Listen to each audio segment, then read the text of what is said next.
Compassionate Houston. And we are a nonprofit whose role is to spread compassion and common humanity through the city, the greater Houston area, in any way we can. And one of the ways we found just in the last few years that is an amazing way to do that is through the arts. Because, as you, I'm sure, can appreciate from just looking around you, the ability to express common emotions that resonate no matter what one's background is really what compassion's all about. And so I'm going to turn it over to Sneha Bavsar, who's on our Compassion Through the Arts Committee and the board of Compassion Houston, and she'll introduce the artists. I forgot to mention about Indichi, but maybe you can. Okay.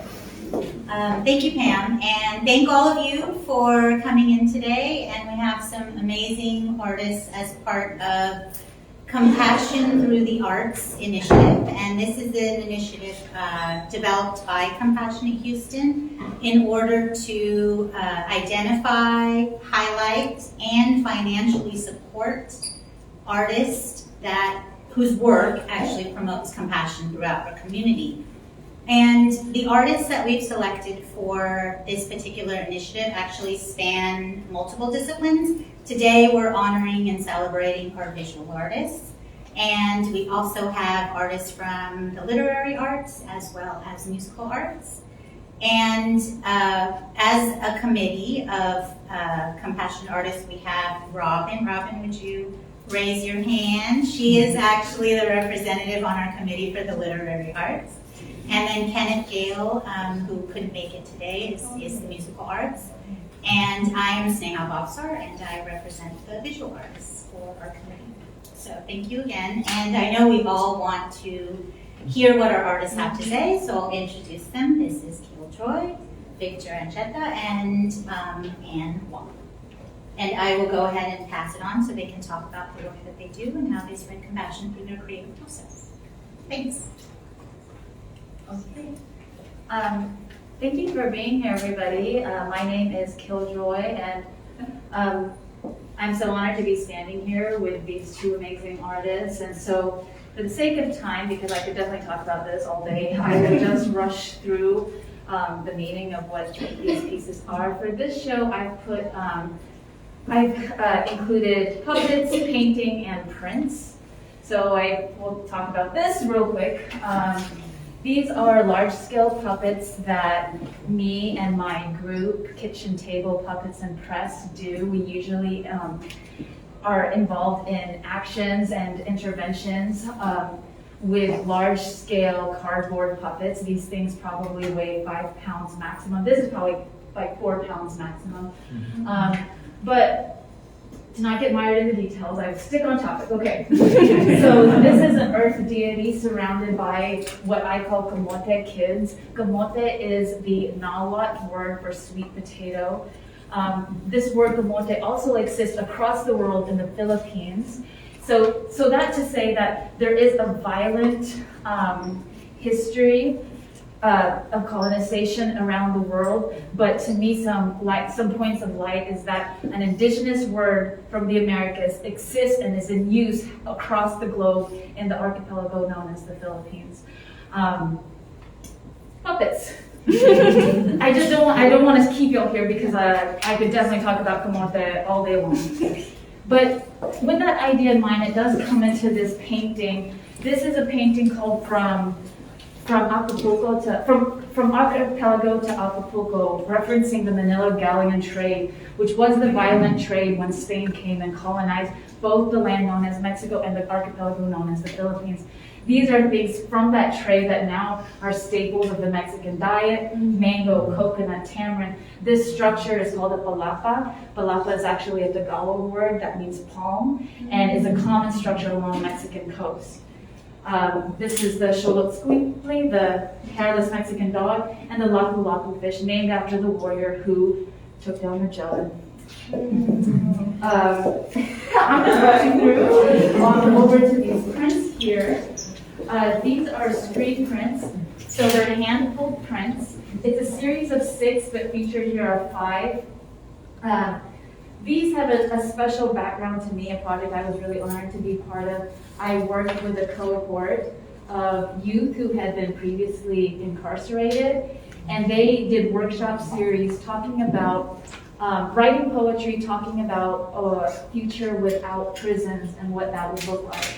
And so from their poetry, I took these images and made stamps that would be used in an abolitionist exhibit that would end in a workshop where participants could make their own posters about what a future without prisons looked like. And I just wanted to point out, within this youth poetry, there were some things that were recurring. Definitely freedom of movement, being with families, safety, a lot of music. So being in prison, you don't get to listen to music. So I tried to include music as much as possible. There was also such an emphasis on growing things. And I thought that was so incredible that people who had their movement restricted really wanted to nurture and grow living things. And this is the last print of the series that I worked on, and it's a kid asleep in their bed, able to dream, able to be vulnerable, hanging their foot off of the bed, which is just a very scary thing as a kid. So that's what so much of this focuses on. I couldn't find the 6 in the series, so I threw in some I rushed through that, so that's my talk. Thank you all for being here. I'm going to pass it off to our next artist.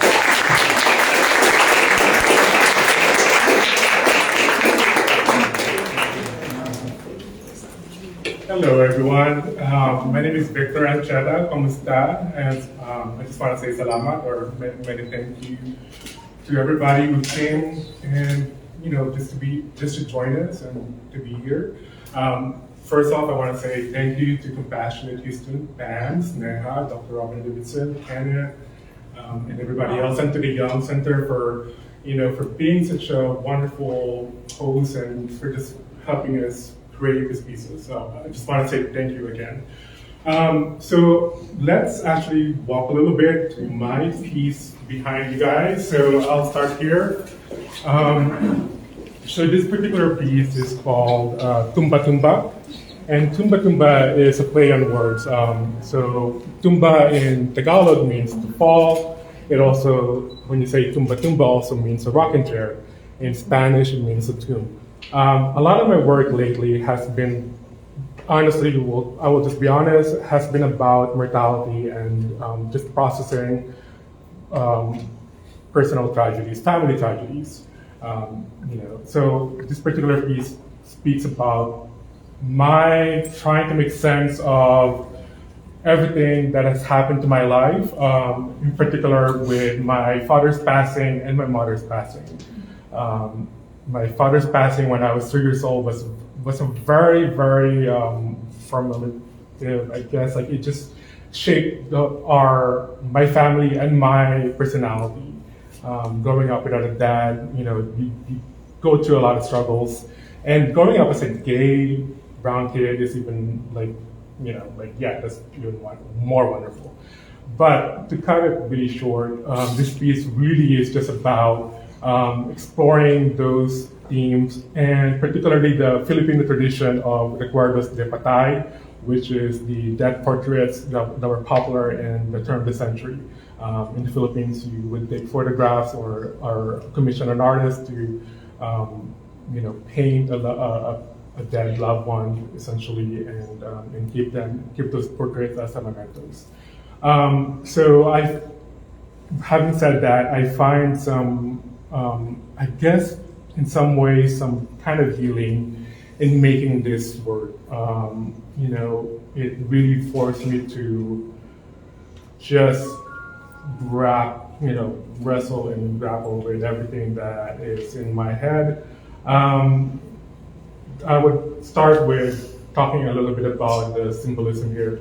My parents, my dad passed away in '91, and he passed away during Christmas, Three Kings Day actually, in particular, and my mom died in December of 2020 during the pandemic. So Christmas has kind of gotten a little bit of a different meaning to me. So you have the parol, which is the traditional Filipino Christmas decoration. being carried away by the tagak or heron. And the heron, again, is a symbol of in the Philippines, has a double meaning. It can either be a good omen or a bad omen, depending on, but it has a kind of a bad omen in particular for some people because of, it has a disconnotation of celestial, so kind of, again, afterlife. So with this piece again, you have a tumba or a rocking chair that's about to fall down, and a pair of sandals that's been abandoned. The idea is that somebody just left, and they there you go. So, and then the other piece that I want to talk briefly, really quickly, is this particular piece here in the rotunda, and this piece is Milagros Last Dream. And this is a piece that is very personal to me. And really what this piece is about is me kind of like making sense and reclaiming my mom's passing and making it a happy memory instead of one that is just mired with sadness. This particular piece really shows my mom, Milagros, sleeping. Again, with the tradition of the Cuerdas de Patay, it's the people are kind of shown kind of asleep and peaceful. And I wanted to give her a buena muerte, which is another thing that in the Philippines was kind of with the Catholic tradition of like last rites and everything else is the proper way to die. So here you see Milagros sleeping and the Virgin Mary or the Brown Madonna behind her, and she's surrounded by my family. So and the ancestors in the forms of birds. In the Philippines too, we also, when you see a bird, somebody would say, "Oh, that's an ancestor coming to visit you," and so I really kind of took those symbolism to heart and just used them in a lot of my works. And I think I will end it right there. So thank you so much for listening to me, guys.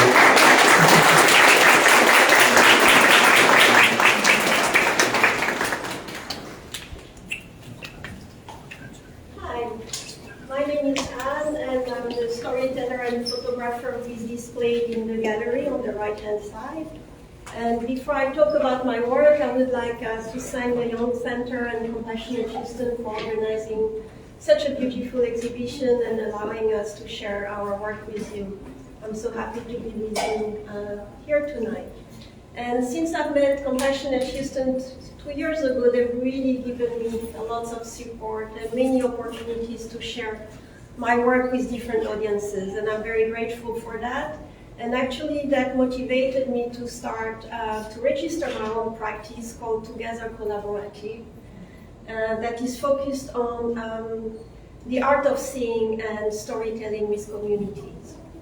But tonight I've selected 3 bodies of work to share with you. And the first one is the power of hope. The reason why I've selected that one, and all these 3 bodies of work are really old work. That's before I moved to new projects with Together Collaborative. And so the Power of Hope is really the project that got me started to work with communities, be an advocate for communities, and use photography for visual storytelling. So the 3 siblings that you will see in these photographs were my students. They were urban refugee children for Burma, and I was teaching through UNHCR. So what you have to know is that Malaysia didn't sign the 1951 Refugee Convention. So the refugees in Malaysia do not have any legal protection, and these children didn't have access to health care nor education, okay? And they can be arrested anytime, as well as their teachers. So anyway, so I'm very grateful to them. They were wonderful siblings to work with. Their mom had run away, and their dad was working away from home, so I used to spend a fair amount of time with them. And I owe them everything that I'm doing today. And sorry, I have to have notes.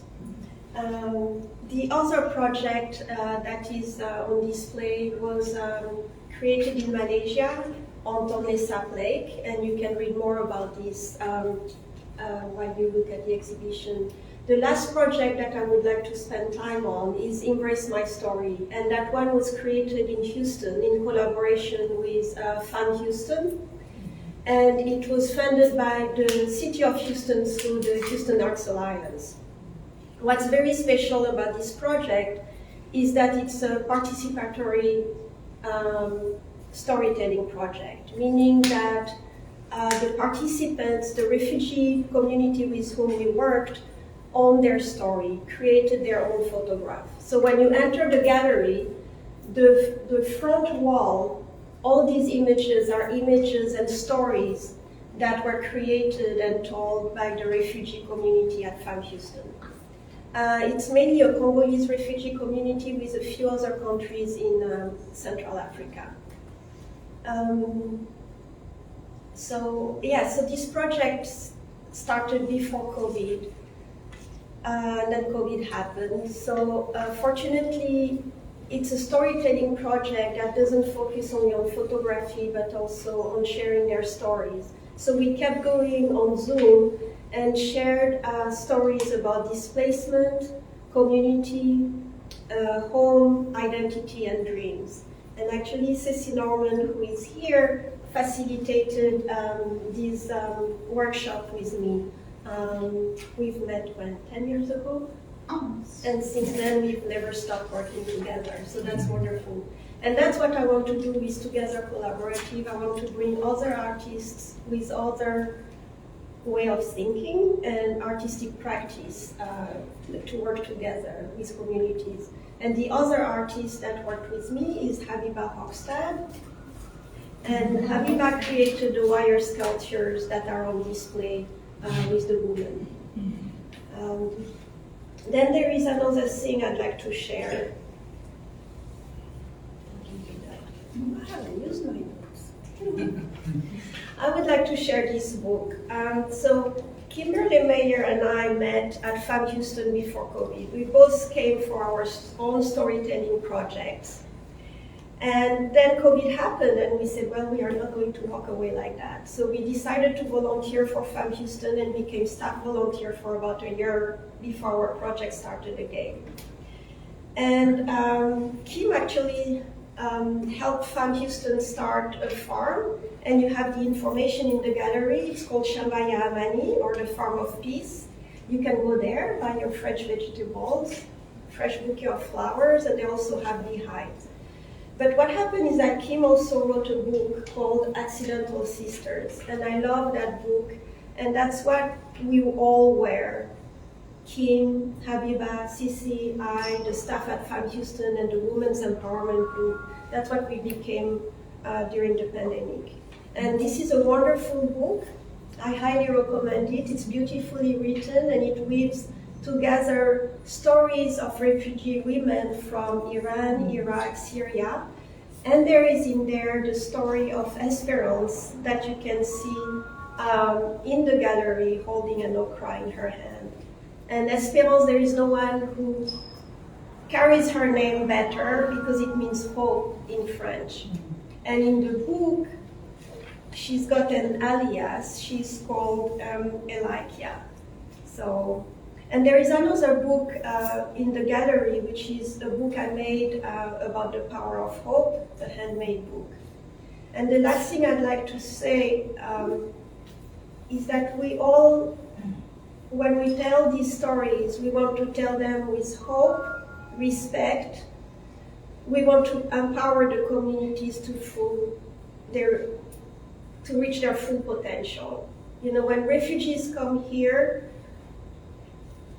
when they are resettled, they get tired to be always portrayed in situations of crisis and suffering.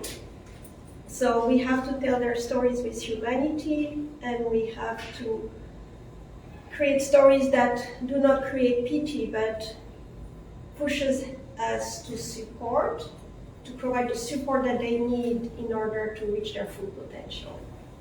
So that's what I wanted to say. Thank you very much.